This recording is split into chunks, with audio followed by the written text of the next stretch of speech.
on n'a pas besoin en soi, rien n'est nécessaire. C'est quelque chose de fondamental parce que on est tellement habitué dans ce monde de l'ego de chercher des formes, des outils qui vont nous sauver. Ce que fait tout le monde, un médicament, de l'argent, une relation, thérapeute, tout ce qu'on veut. Ce sont des outils temporaires. Et en fait, on manque de rien parce que ça sert à quoi tout ça? Ça sert à retrouver qui nous sommes. Et donc, il n'est pas question, par exemple, de faire une nouvelle Bible du courant miracle. Quand je dis une Bible, c'est-à-dire qu'en fait, cette notion que la Bible, c'est la Bible qui sauve. Ou c'est quelqu'un d'extérieur qui sauve. C'est Jésus qui vient nous sauver. C'est je ne sais pas qui. Non, non. On est sauvé. C'est ça qui n'a pas été compris. C'est pour ça que, et je vais le dire doucement, c'est que le message d'il y a 2000 ans, de ce personnage, parce qu'après tout, l'auteur du cours, c'est Jésus. Hein, il le dit carrément. Mais son message, il est beaucoup plus fort que ce qui a été compris. Et le message, c'est pas « je viens vous sauver », c'est « vous êtes sauvés ». C'est beaucoup plus fort. C'est beaucoup plus dans une prise de conscience incroyable de ce qu'est vraiment Dieu, qu'est-ce que la source, le Père qu'il appelait, qui est tout ce qui est. Et qu'il ne peut y avoir que ça et rien d'autre. Et il n'y a personne à sauver. C'est extraordinaire. Le message en disant mais non, nous on a besoin d'être sauvés parce qu'on est perdu, etc. On est pécheur, on a le péché original, tout ça c'est de l'ego, c'est inventé. Je sais que c'est dur de dire ça, je sais que ça peut choquer beaucoup. Ça peut choquer évidemment les croyants. Oui, c'est normal. C'est normal parce que ça fait 2000 ans que les églises existent et qu'on va à l'église et qu'on essaye d'être sauvé en fait. Hein, beaucoup plus de 2000 ans, oui. Ça fait beaucoup plus que ça en fait, en réalité. Donc il ne s'agit pas de critiquer quoi que ce soit. Et je dis d'ailleurs que si quelqu'un est choqué parce que je suis en train de dire, c'est normal. Et je dis, écoutez à ce moment-là, n'écoutez pas, suivez votre guidance profonde, peut-être c'est pas pour vous maintenant. C'est vrai, c'est tout. Il n'y a rien de mal. Donc j'ai un profond respect pour les croyances de tout le monde. Simplement, je suis appelé à dire, à partager ma vision. Et j'invite d'ailleurs chacun à faire de même. Parce que quand on partage sa vision, on n'impose pas sa vision. C'est pas pareil. C'est pas pareil. Hein? C'est très différent. Oui, très on est invités les uns les autres. Moi, je peux avoir quelqu'un qui me dit, ben moi, tout ça, ça ne me parle pas pour telle ou telle raison. Par exemple, j'ai une fois, je me souviens, dans une émission radio, un auditeur qui téléphone et qui dit, mais Dieu, alors pour vous, c'est quoi? C'est une entité? Je dis, non, Dieu, c'est tout ce qui est. Et pour cet auditeur, Dieu, c'est une entité particulière. Il y avait Dieu, il y avait autre chose. C'est sa croyance, c'est sa vision. Je la respecte. C'est pas du tout, évidemment, le message de Jésus, il y a 2000 ans, le Père et moi sommes un. Nous sommes tous un. Mais comme c'était si difficile, et même cette notion de Père et moi sommes un, on l'a restreint à Jésus seulement. Alors qu'en fait, c'est le Père et moi sommes un, et nous sommes tous un. Nous sommes tous un avec le Père, et le Père et le Fils sont un. C'est pour ça que le cours en miracle nous dit d'ailleurs, c'est un cours en cause, et pas en effet. C'est un cours en cause. Les effets, c'est les effets, par exemple, l'ego, une croyance. La séparation existe, à ce moment-là, il y a des effets. Donc il y a la peur, le danger, la menace, la culpabilité. Tout ça, c'est des effets de la cause qui est la croyance à la séparation. C'est ça. Tout découle de cette croyance en la séparation. Donc c'est vrai que, c'est ce que je disais tout au début, ça paraît très schématique, mais si on peut corriger, c'est une correction, hein, si on peut corriger cette croyance, parce que c'est qu'une croyance quand même. Voilà. Et justement, et ce que nous dit le cours, c'est que c'est le Saint-Esprit qui corrige. Mais il a besoin de notre accord. C'est ça. Fondamental. Donc il y a une part que nous devons faire individuellement, et puis ensuite le reste sera fait. Voilà, alors et la part, elle est finalement extrêmement simple, c'est oui. Oui, tout à fait. La part, c'est oui. C'est d'accord, je veux changer, je veux voir clair. Donc ça veut dire faire une espèce de pacte, une espèce de cérémonie, qu'est-ce que tu nous conseilles, je sais pas. Non, il y a des gens qui ont besoin d'une cérémonie. Non, c'est une intention dans l'instant. Une intention. On est en train de le faire là. Moi, je suis en train de je le fais à chaque instant. C'est dire, je choisis l'esprit. Je choisis ce qui est vrai, c'est tout. C'est une question d'intention. Mais l'esprit ne ment pas à lui-même, parce qu'on est l'esprit.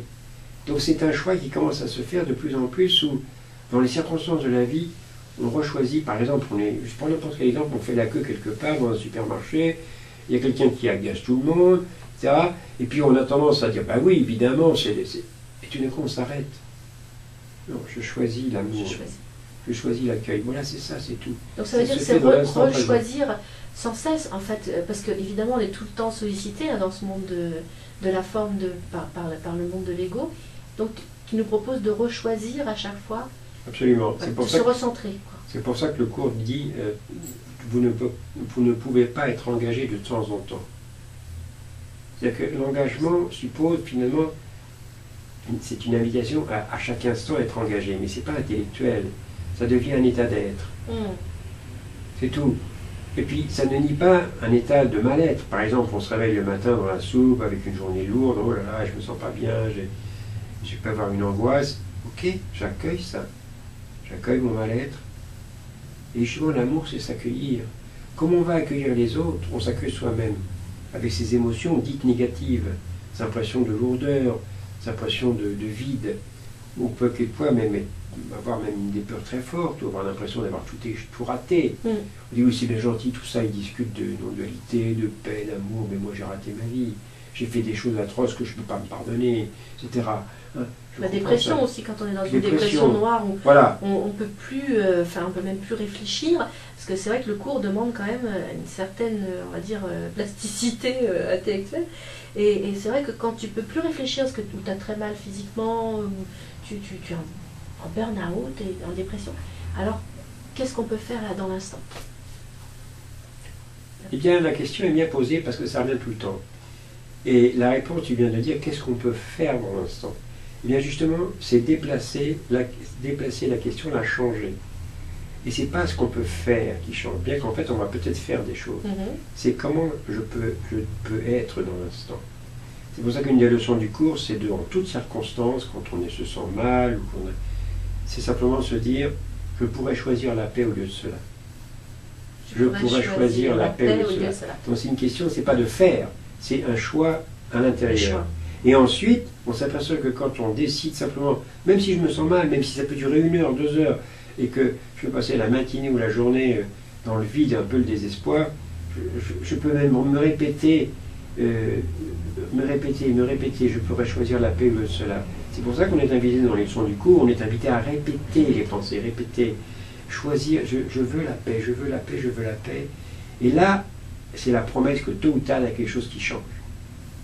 Il y a quelque chose qui change. Bonne nouvelle. Mais ce n'est pas un faire, c'est d'abord une intention, donc en esprit, et ensuite une guidance pour certains faire. Alors après, le faire découle de la Voilà, tu peux dire faire un rituel, ou tout d'un coup aller faire une balade dans la forêt, ou s'arrêter, méditer, prier, je sais rien quoi. Quand on dit prier, c'est au fond être connecté.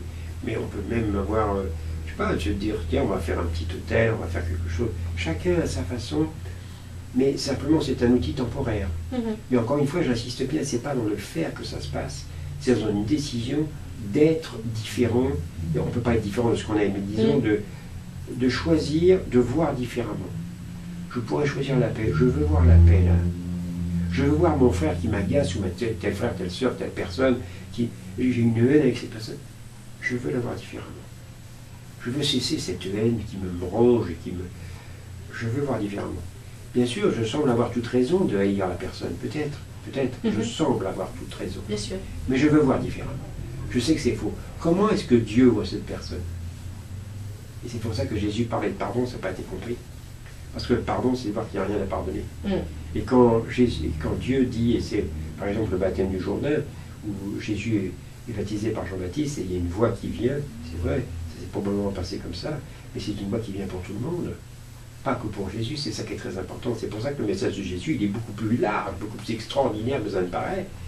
Et cette voix s'y dit, celui-ci est mon fils bien-aimé en qui je me réjouis. Mais c'est dit pour tout le monde. Ça, c'est très important. C'est toujours très important. Puisqu'il n'y a pas, enfin, on voit un corps séparé, mais ce n'est pas un corps séparé. C'est ça. Voilà. Et forcément, vu dans le monde de l'ego, un corps est forcément une entité, quelque chose de séparé. C'est ça toujours le paradoxe. Et d'ailleurs, les deux auteurs du cours, qui ont reçu le cours, avaient des difficultés, je crois, relationnelles assez importantes, et se sont servis du cours pour pouvoir justement les aplanir et être dans cet amour oui, au quotidien. On en parle beaucoup. C'est vrai que c'était un déclencheur. Oui, ils avaient des difficultés, c'était une... relationnelle, quoi. Une difficulté relationnelle, professionnelle, c'était pas facile. Il y avait une très mauvaise ambiance dans les bureaux de cette université Columbia University à New York, et dans ce bureau où ils travaillaient, ils avaient des difficultés relationnelles fortes. Voilà. Et donc, et c'est en fait, c'est Bill qui a dit un jour à Hélène, écoute Hélène, on a une relation professionnelle très difficile, je suis sûr qu'il y a un autre moyen. Il y a un autre moyen, et je suis déterminé à la trouver. Et à trouver cet autre moyen. Et Hélène lui a répondu, tu as parfaitement... Alors, et Bill dit à Orient d'ailleurs, parce qu'on le voit dans la vidéo, là, dans une vidéo où il sur Internet, sur YouTube. On peut le voir, on peut voir si le cours en miracle, mais c'est en anglais, c'est pas traduit en français, mais on le voit qui dit ça, et qui dit, à sa surprise, il n'y attendait pas. Il était déjà surpris de faire un tel discours à Hélène, parce que c'est pas son genre de dire ça, et il dit, à ma surprise, elle m'a répondu, mais tu as parfaitement raison, Bill. Moi aussi, je suis déterminé à trouver une autre façon. De... Et ça l'avait sidéré. Ouais. Et là, on sent que l'Esprit Saint est à l'œuvre dans ces moments-là. Ouais. Ouais, tout à fait. Tout à fait. Ah oui, oui. C'est clair, quoi. Oui, oui. Mais d'ailleurs, on le sent de plus en plus les uns les autres. Et ça devient très joyeux parce que nous sommes nombreux maintenant à vivre, quelque part, d'une manière beaucoup plus concrète, ce qu'on sait vrai. C'est-à-dire, ce qui a été resté longtemps théorique, avec des leçons difficiles, avec des situations un peu, disons, contraires à une certaine harmonie en apparence, alors qu'en fait c'était illusoire, mais c'était pas facile. Et maintenant, on commence à beaucoup plus voir de petits signes partout du travail de l'esprit, et donc le voyage devient, comme dit le cours, on continue à rêver dans une illusion, toujours, mais c'est un rêve heureux et on devient des étudiants heureux. Et donc on s'amuse. Et regarde, tu vois, regarde, c'est amusant, on est ensemble aujourd'hui, de plus en plus, c'est de plus en plus joyeux. Et nous avons de plus en plus d'expériences avec d'autres personnes autour de nous qui vivent des situations de plus en plus joyeuses. Oui. Pas pour tout le monde. C'est vrai qu'il va encore y avoir beaucoup de chaos, beaucoup de situations apparemment dramatiques. C'est pas nié. Je ne suis pas en train de dire que tout est rose. Il y a encore beaucoup de difficultés. Mais c'est vrai que les deux sont vrais. Il y a comme certaines difficultés qui vont encore augmenter pour certains. Parce qu'il y a comme un blocage tellement fort que leur âme profonde veut s'en sortir et donc demande ces blocages, ces déblocages et donc ces situations difficiles.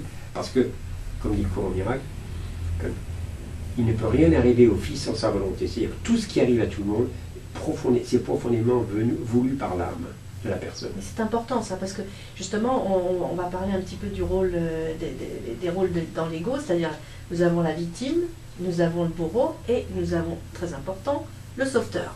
C'est toujours beaucoup plus d'ailleurs intéressant d'être sauveteur, parce que c'est gratifiant. Tous les métiers d'ailleurs qui se rapportent un petit peu à ça savent que c'est très gratifiant de sauver des vies, etc.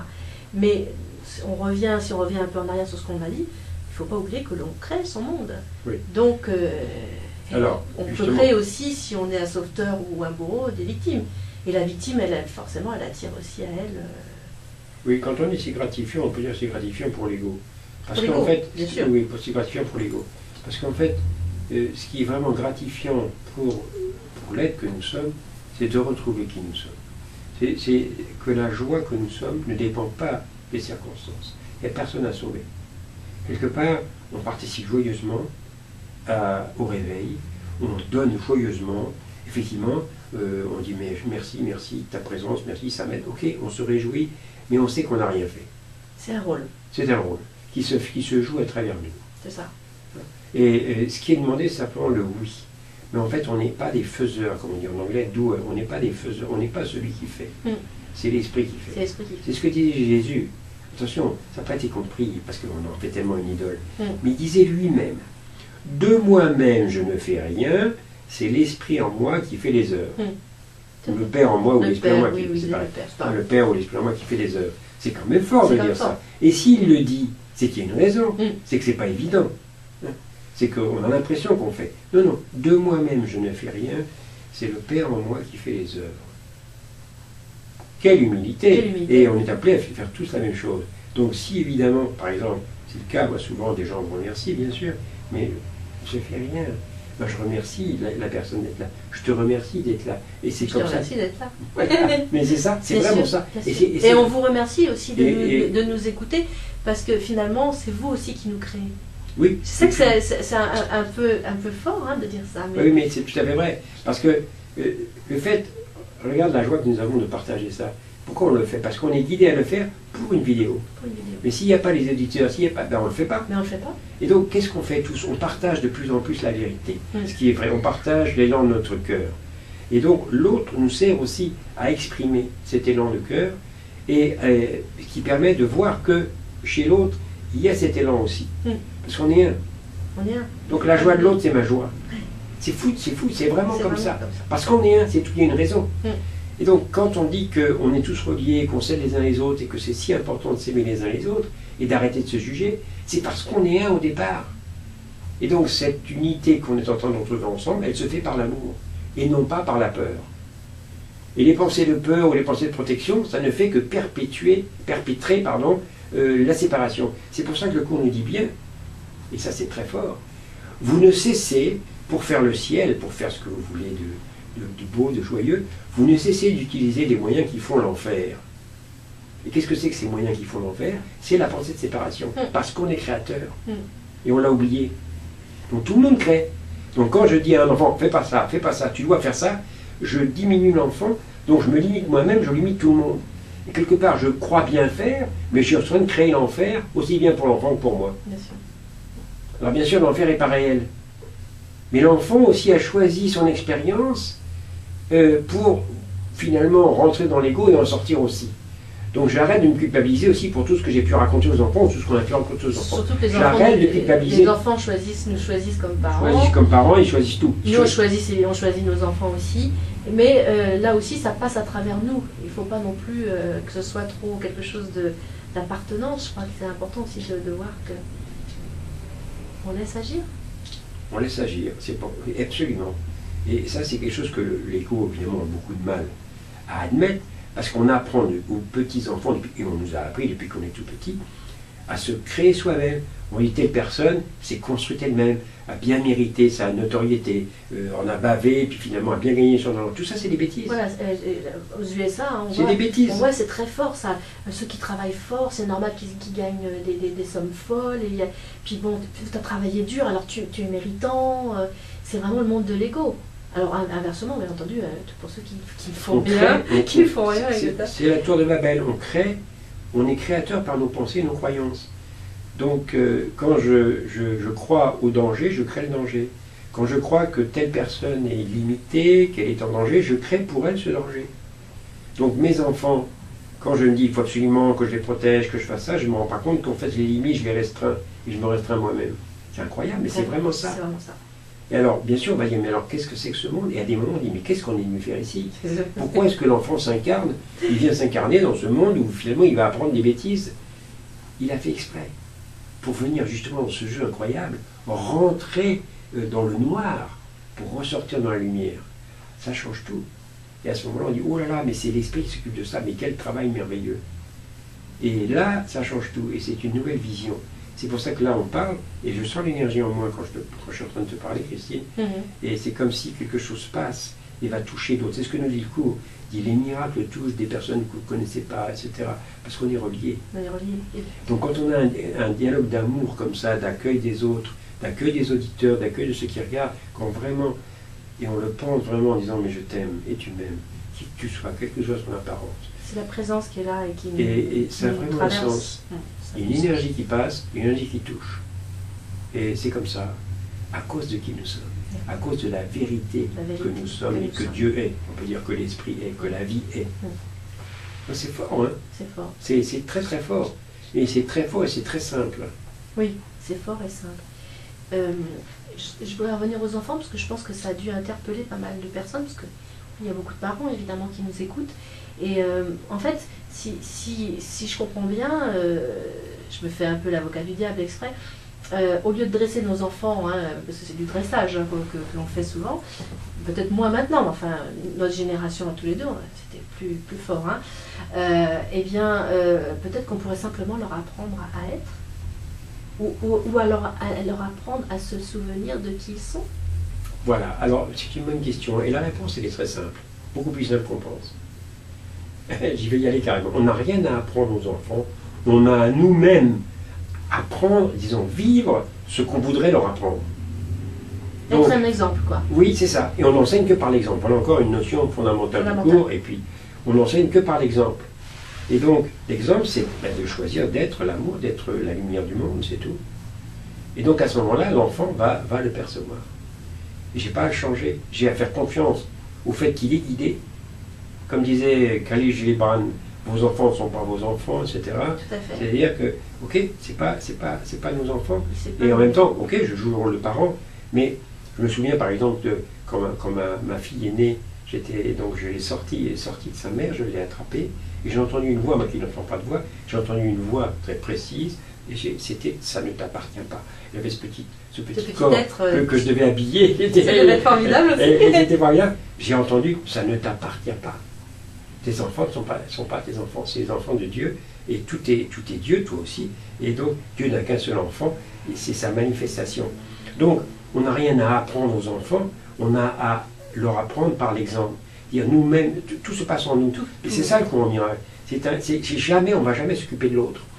Et c'est paradoxe parce que le cours. On pourrait dire c'est égoïste de jamais s'occuper de l'autre. C'est apparemment égoïste, oui, mais c'est ce qu'on appelle l'égoïsme divin. C'est très important. C'est important. Et le cours en miracle nous parle des relations en disant toujours ta relation.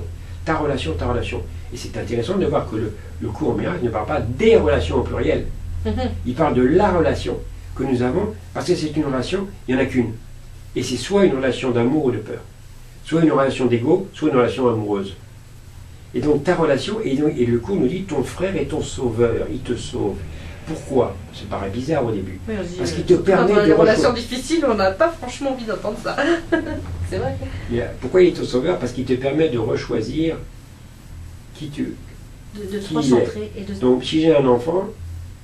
Et que c'est difficile, admettons. Je sais qu'il est la lumière du monde, qu'il n'est pas le petit corps qu'il semble être, et d'un côté, je vais écouter ma guidance. J'assume aussi mon rôle de parent, bien sûr. C'est ça. Parce que quand on a un ado difficile, par exemple, bien sûr, je vais qui se drogue, je ne sais pas quoi, bon, bref. Je suis ma guidance. Et là, j'écoute et je fais ce que j'ai à faire. Mais je le fais dans l'amour, c'est-à-dire dans l'accueil. Et pas le moins dans le jugement possible. Je note que ça ne me plaît pas, ok. Je note que si mon enfant se drogue ou se détruit, apparemment, ça m'est fortement désagréable, d'accord.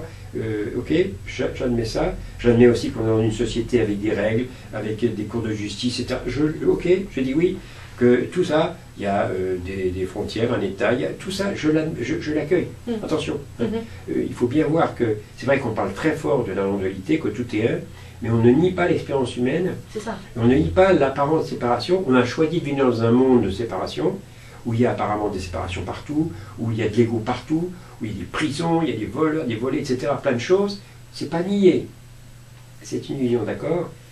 Mais je peux, comme dit le cours, je peux choisir de voir autrement. Et donc peu à peu, je vais commencer à être une lumière dans ce monde et à vivre heureux là au milieu de ce monde apparemment très chaotique. C'est vrai, qui est en train de changer, c'est vrai, mais qui va encore prendre du temps, beaucoup de temps pour changer. Et c'est ça le rôle. Donc le rôle, par exemple, par rapport aux enfants, c'est pas d'apprendre à l'enfant, c'est d'être une lumière pour l'enfant, d'être un exemple pour l'enfant. Et comme pour tout le monde, évidemment. Bien sûr. Bien sûr. Si moi je bois, je me drogue d'une autre façon, peut-être en prenant des médicaments ou je sais pas quoi, et que je dis à mon enfant ne te drogue pas, je lui donne complètement un exemple complètement paradoxal. Mais c'est pas, oui, mais ça va plus loin que ça, c'est pas dans ce que tu fais, c'est comment tu es avec lui dans l'instant présent. Ouais. Tu peux avoir quelqu'un, un parent par exemple qui est alcoolique, qui n'arrive pas à se passer d'alcool, et qui peut vraiment, dans l'instant présent, écouter sa guidance, il peut avoir un rôle très positif, même s'il est alcoolique. Et il faut faire attention, c'est toujours au niveau de l'instant présent, où le passé ne grève pas, et dans l'instant présent, on est vierge. Là, on peut décider pour l'amour, quels que soient les antécédents, quelle que soit l'apparence qu'on puisse avoir. C'est très important. Donc tu veux dire de s'aimer même en étant par exemple alcoolique, et d'aimer son enfant, peut-être même si lui-même est un ado dysfonctionnel. Oui. Juste être dans l'amour, on voit ce qui se passe. Non, oui, parce que Christine, il faut bien voir que aimer, c'est pas cautionner. Aimer, c'est pas juger, c'est bien ou mal. Aimer, c'est accueillir. Mais quand j'accueille, encore une fois, je ne cautionne rien. Par exemple, je dis, il y a des cours de justice, il y a des prisons, il y a des terroristes, il y a des guerres. J'accueille. Bon, et puis, alors ça me plaît pas, mais qu'est-ce que moi je fais avec ça? Bien, je choisis l'amour. Je choisis l'accueil et je choisis, moi, d'écouter ma guidance intérieure, et je me dis, qu'est-ce que je peux donner? Qu'est-ce que je peux apporter? Qu'est-ce que je peux offrir? Qu'est-ce que je peux partager? Comment est-ce que je peux créer un monde meilleur? meilleur, c'est un monde illusoire, d'accord? C'est un monde qui va être beaucoup plus harmonieux. D'accord? C'est encore une illusion. Mais on a tous envie de vivre dans un monde plus harmonieux. Comment est-ce que je peux participer à ce monde? Et je le fais dans l'amour, c'est-à-dire dans la joie, dans la liberté. Parce que si je veux absolument protéger mon enfant, je ne suis pas libre. Et lui non plus, je bloque. Je bloque dans un danger, je crée sa non-liberté. C'est pour ça que aussi une notion du cours qui est Dieu et liberté. Et donc nous sommes tous liberté. Qu'est-ce que c'est que la liberté? Ça suppose aussi une totale innocence. Je suis libre. Personne n'a de pouvoir sur moi. Ok, j'ai choisi de vivre dans une société duelle, avec des règles sociales, d'accord, ok. Et à chaque fois, je dis, qu'est-ce que je choisis? Ok, je suis sur l'autoroute, il y a une limitation à 130 à l'heure, je peux dépasser la vitesse, j'ai une contravention, ok, d'accord, j'ai une contravention. Ou je lui peine, je ne dépasse pas la vitesse, très bien. Et tout est comme ça. C'est un choix. C'est un choix tout le temps. Mais alors on peut dire, mais c'est n'importe quoi à ce moment-là, vous avez envie de tuer votre voisin, vous avez tué, etc. On s'aperçoit par expérience que quand on se détend, quand on choisit l'amour, eh bien l'action devient extrêmement harmonieuse. Et c'est une expérience. Et effectivement, c'est ce que dit le cours en miracle au début du livre d'exercice pour les étudiants. Il dit, ok, il y a des états de pensée, de concepts qui vont peut-être ne pas vous plaire, ou vous faire peur, ou ceci, cela. Essayez de ne pas vous opposer. Mais c'est la pratique des idées qui sont là qui va vous montrer que ça a un sens. Et ça, c'est la pratique. Donc la pratique de l'amour demande du temps, demande une constance, mais à ce moment-là, on a tôt ou tard des effets très concrets qui montrent que ça a un sens et que ça apporte de l'harmonie, des guérisons, des miracles, des solutions de conflits inattendus, et vraiment une vie beaucoup plus heureuse. Après tout, quel désir de tout le monde. Donc disons, les concepts qui sont véhiculés là, dont nous parlons, ils sont expérimentés. Et je ne sais pas si tu remarques, Christine, mais même la façon dont nous parlons, quelque part, nous sommes en train de le vivre. On sent plus d'amour, même, on pense à nos auditeurs, et on est beaucoup plus en amour avec eux. Et c'est ça qui a un sens. C'est concret. C'est vrai, l'énergie a changé depuis le début que l'on parle, parce que je ressens vraiment la présence des personnes qui vont nous regarder, alors que je ne les connais pas et qui me connaissent un peu mieux maintenant, mais c'est vraiment puissant, c'est vrai que c'est puissant. Et donc, finalement, c'est simple, c'est ce qu'on disait au début, c'est vraiment de placer cette intention de dire oui, et puis de laisser l'amour creuser son lit un petit peu en nous, quoi, et en faisant ce travail, bon, ça déjà, on a un super outil, merci d'avoir reçu ça. Et puis bah, voilà, de laisser agir, parce que c'est ça aussi, laisser agir, prendre le temps de laisser agir, le temps est utilisé, on l'a dit au début. Le temps est parfaitement utilisé. Et tout le monde est utilisé, nos enfants, nos patrons, nos conjoints, parce que c'est souvent plus difficile d'ailleurs avec nos conjoints. Oui, c'est sûr que la relation de couple, c'est une... C'est un dossier à part entière, donc on abordera peut-être plus tard. C'est passionnant. C'est passionnant. C'est passionnant, mais c'est vrai que c'est un bel apprentissage. Pour finir, je pense que ce serait intéressant que tu nous parles des miracles. Parce que le miracle tel que l'emploie la Bible, etc., c'est pas le cours en miracle. On est d'accord? Oui, c'est un sujet très délicat. D'ailleurs, le cours en miracle commence, après la courte introduction, par 50 principes des miracles. Tout à fait. Mais il ne définit pas un miracle, jamais. Jamais. Et il donne des notions. Des notions. Alors on peut dire, un miracle, c'est un changement de perception. Encore un miracle se produit, on peut dire, en esprit. Et pourtant, on va dire un miracle, c'est par exemple à Cana, l'eau est changée en vin, où il y a un cancer, tout d'un coup il n'y a plus de cancer, où il y avait un problème insurmontable, le problème est résolu, on ne sait pas comment. Voilà. Si on demande quelqu'un de lambda, pour vous, qu'est-ce qu'un miracle? Il va répondre chacun d'une chose différente, mais quelque part, il va dire, c'est quelque chose qu'on n'explique pas. Voilà. Il y avait un cancer, il n'y a plus de cancer. On ne sait pas pourquoi. Les médecins ne savent pas, personne ne sait. Voilà. Mais ça, c'est l'effet d'un miracle. C'est l'effet. C'est un effet dans la matière d'un miracle. Un miracle se produit en esprit. Tout vient de l'esprit. C'est pour ça que le cours nous dit la guérison est de l'esprit. Mais les miracles, on dit aussi, le cours nous dit que les miracles ne sont pas réels, puisque ici c'est un rêve. Donc au ciel, au paradis, on peut dire, dans les cieux, il n'y a pas de miracle. Il n'y a que omniprésence, il n'y a qu'immanence. Donc les miracles, c'est quelque chose qui fait partie de l'illusion. Mais dans cette introduction, dans ces 50 principes des miracles, il est dit que finalement, on peut dire aussi que c'est la chose qui puisse être considérée comme réelle parce que ça vient de l'amour.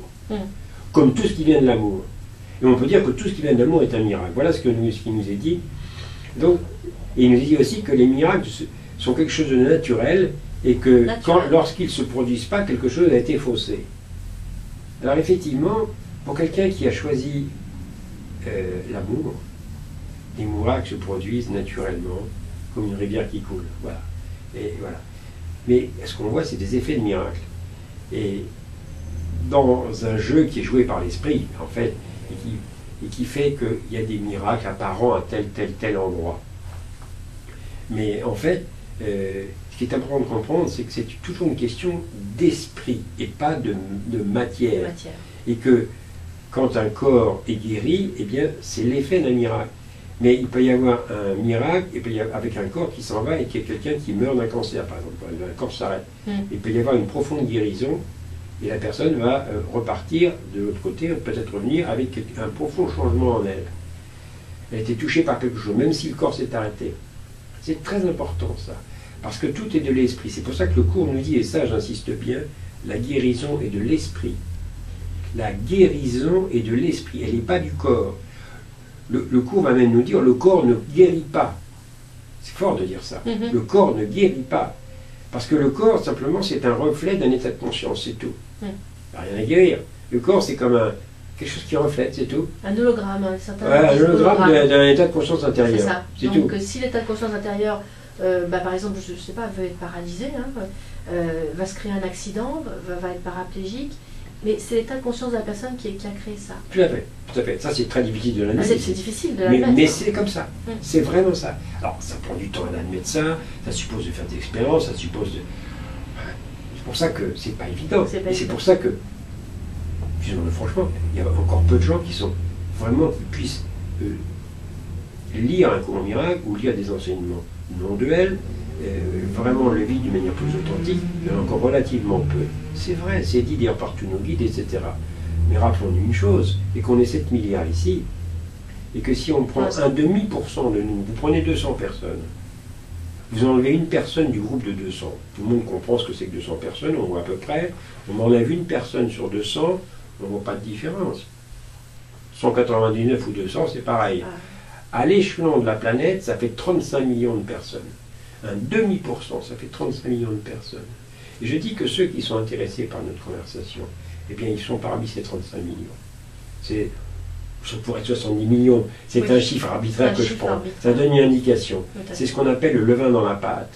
C'est pour ça que Jésus disait, allez, et c'est dit dans le cours en disant, vous êtes venus à moi et moi je vous envoie pour aller voir vos frères et sœurs. Mais c'est pas aller les voir, aller les enseigner, on a cru ça, il ne saisit pas. Il s'agit de vivre là où on est, avec le cœur, c'est tout. On reste chez soi, on peut rester dans son village, où on veut, dans sa famille, mais on vit différemment avec le cœur. Même si on voit très peu de personnes. Son travail, etc. Absolument. Parce que souvent, on a cette espèce de fantasme, enfin on voit ça beaucoup sur Internet, on a l'impression que les gens qui veulent s'éveiller ou qui travaillent avec la non-dualité, ils vont complètement être coupés de la réalité, ils vont plus vivre en couple, ils vont plus gagner d'argent, etc. C'est complètement faux. Ouais. D'ailleurs, le cours dit bien, ce cours ne vise pas à vous ôter le peu que vous avez. Hein, bien clair. Donc, ça semble comme ça, mais non. Alors, c'est vrai que on voit beaucoup de personnes qui sont appelées à se réveiller, qui peuvent connaître des situations difficiles. C'est pas nier, mais on dit toujours, ne craignez rien, c'est fait exprès par l'esprit qui ne veut que votre bien, tout est pris en main.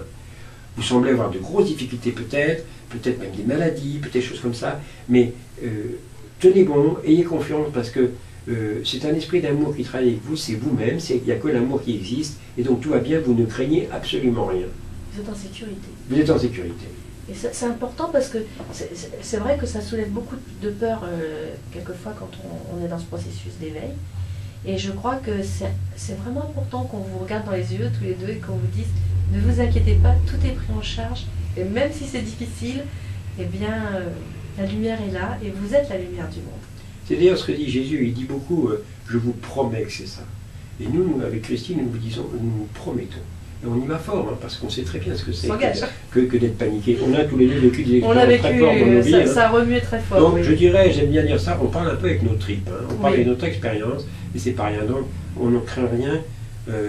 tenons bon ensemble, tenons bon dans l'amour, on se tient la main et tout est pris en charge. Et tout est pris en charge. Et on participe à un travail magnifique de réveil au milieu effectivement de noir, d'une noirceur apparente. C'est tout. C'est tout. Voilà. On espère que ce petit échange, enfin, même grand échange, on va essayer d'être plus court la prochaine fois peut-être. On essaiera. C'est tellement vaste, c'est tellement important, c'est tellement puissant. On espère que ça vous a aidé. Et on a été heureux d'être là avec vous aujourd'hui. On vous dit à bientôt. À bientôt. Merci Christine. Merci Sylvain. Et merci à vous. Merci à vous.